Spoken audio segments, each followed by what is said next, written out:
প্রাক্তন মুভিতে ছাড়াছাড়ির আগের একটা দৃশ্যে ঋতুপর্ণা প্রসেনজিৎকে বলে, একটা জন্মদিন, একটা অ্যানিভার্সারি, এই দিনগুলো কখনো ফিরে আসে না। প্ল্যান করতে হয়, ট্যুর পোস্টপোন করতে হয়, মিটিং ক্যান্সেল করতে হয়, সব কিছু ছেড়ে ছুড়ে মনটাকে এক জায়গায় নিয়ে আসতে হয়। কখনো 2 ঘন্টা আমার অপেক্ষায় ফোনের স্ক্রিনের দিকে চোখের জল ফেলো, সেদিন আমায় বলতে এসো accept me as I am.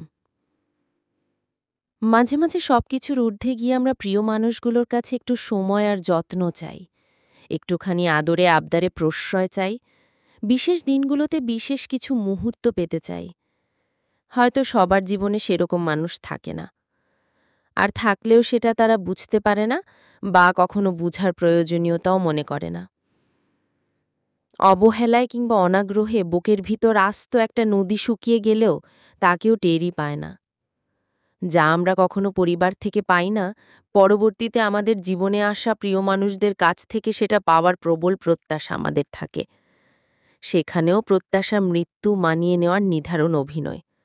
মুহূর্তটা কেটে যায়, জীবন ঠিকই চলে, তবুও প্রিয় মানুষগুলোর যত্ন নিলে, আগ্রহ থাকলে সেই মুহূর্তগুলো প্রজাপতি হতে পারত, একটা আকাশ হতে পারত, রংধনু হতে পারত, ফুল হতে পারত, ক্যানভাসের খুব প্রিয় কোনো ছবি হতে পারত, হতে পারত জীবনের সবচেয়ে সেরা মুহূর্ত। অথচ সবশেষে মুহূর্তরা বাঁচে অপেক্ষায়, অবহেলায়, অনাগ্রহে। অবহেলায় মানুষ ভিতর থেকে মরে যায়। অভিমান জমতে জমতে একদিন পাহাড় হয়। একসময় মানুষ প্রত্যাশা করা ছেড়ে দেয়, অভিমান অভিযোগ করা বন্ধ করে চুপ হয়ে যায়, ইচ্ছেদের উড়িয়ে দেয় আকাশে। কেবল দীর্ঘশ্বাসে হঠাৎ হঠাৎ মনে হয় জীবন কিংবা মুহূর্তগুলো আসলেই অন্যরকম হতে পারত।